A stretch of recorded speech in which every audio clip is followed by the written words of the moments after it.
মুহূর্তে ভরপেটটা মদ খেয়েছিস, তোর মুখ থেকে ভক ভক করে মদের গন্ধ বেরোচ্ছে। দাঁড়াও, কিছু বলবে না।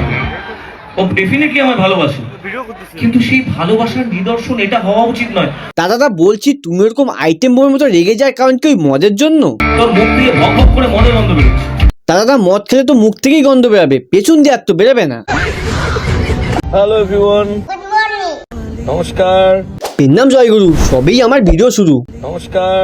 বলছি দাদা, পারলে তো র্যান্টাক খেয়ে বসো, নাহলে হজম করতে প্রবলেম হবে। কেন? আরে কেন আবার মানে, দেখলেই বুঝতে পারবে। বলবো?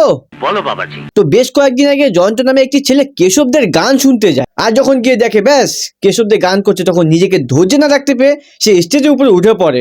তখন কেশবদের তাকে বলে, মুহূর্তে ভরপেটটা মদ খেয়েছিস, তোর মুখ থেকে ভক ভক করে মদের গন্ধ বেরোচ্ছে। দাদা বলছি, আমার ঠিক জানা নেই ছেলেটা মদ খেয়েছিল কি বা খায়নি, সেটা আমার থেকে তুমি ভালো জেনেছো। মুহূর্তে ভরপেটটা মদ খেয়েছিস, তোর মুখ থেকে ভক ভক করে মদের গন্ধ বেরোচ্ছে।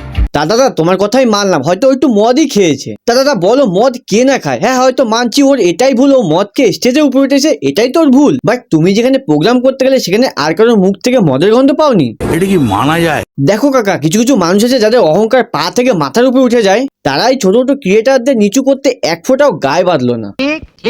মুহূর্তে ভরপেটটা মদ খেয়েছিস। দাদা বলছি, তুমি তো ওকে পরে এটা পার্সোনালিও বলতে পারতে, কিন্তু এতগুলো মানুষের সামনে ওকে ছোট করে নিজেকে কি বড় মনে করছো? मैं गाली नहीं दे सकता। মুহূর্তে ভরপেটটা মদ খেয়েছিস।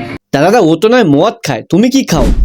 বেলপাতার রস? ना ना ना ना ना। ইতিমধ্যে একটা নিউজ দেখতে পাচ্ছ, হয়তো খুবই ভাইরাল হচ্ছে আমার আর কেশবদার সাথে। নমস্কার, আমি জয়ন্ত রায়। কেশবদার কথা শুনে আমার মনে খুবই লাগছে ভয়। না মানে কেশব থেকে বাঘ না ভাল্লুক দেখে পারা ভয় লাগবে?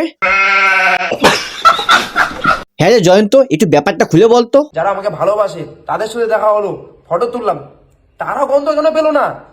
তাদের কি নাক নেই? নাকটা শুধু তোমারই আছে দাদা। দেখ ভাই, পৃথিবীতে শুধুমাত্র কেশবদারই নাক আছে, ভগবান আর কাউকে নাক দেয়নি, তাই তো সে গন্ধ পেলো। পারলে এক প্যাক নিয়ে যেতি, খুব খুশি হতো।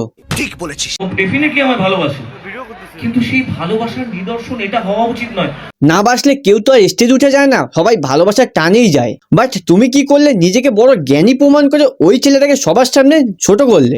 বাত তো সহি है। তোর ভালোবাসার কারণটা কি? আচ্ছা, ভালোবাসার কারণটাও বোঝাতে হবে। দেখো দাদা, ভালোবাসা তো বাজারে কিনতে পাওয়া যায় না যে দরদামে কিনে নিয়ে আসলাম। দেখো ভালোবাসা যদি তুমি বুঝতে, তাহলে তুমি এটা করতে না। তুই আমাকে দেখেছিস, আমি তোকে দেখেছি, তো নামটা মনে আছে জয়ন্ত, এটুকুই তো? নাকি পাবলিক ভিডিও করবে, সেই ভিডিওটা সোশ্যাল মিডিয়ায় ভাইরাল হবে এটা? দাদা যদি এটাই হতো, যখন অরিজিৎ সিং গান করে তার ফ্যান ফলোয়িং আর তার সাথে যেটা করে, কই সে তো কিছু মনে করে না, কারণ তার মধ্যে কোনো অহংকার নেই। সে ভালোবাসাটুকু সম্মান করে, সে ভাবে এটা আমার বড় পাওয়া, তাই সে কখনো কাউকে ছোট করে না তোমার মতো। বাট তুমি যেটা ছেলের সাথে করলে, এটা ঠিক করোনি। তুমি হয়তো এই ভিডিওটা দেখবে, বাট যেটা সত্যি সেটাই বলেছি। जनता माफ नहीं करेगी। তো আজকে ভিডিওটা এই পর্যন্ত। ভিডিও কেমন লাগলো কমেন্ট করে জানাবে, আর ভিডিও ভালো লাগলে একটা লাইক করে দেবে, বন্ধু বান্ধবী সবার সাথে শেয়ার করে দেবে, আর যারা এখন চ্যানেলটাকে সাবস্ক্রাইব করেনি, নিচ থেকে লাল বাটনটাকে প্রেস করে সাবস্ক্রাইব করে দেবে। তো সবাই ভালো থাকবে, সুস্থ থাকবে, দেখা হচ্ছে নেক্সট ভিডিওতে। তুই যদি ফর্মে থাকে সে আনার পেছনে পাটে জিও গুরু।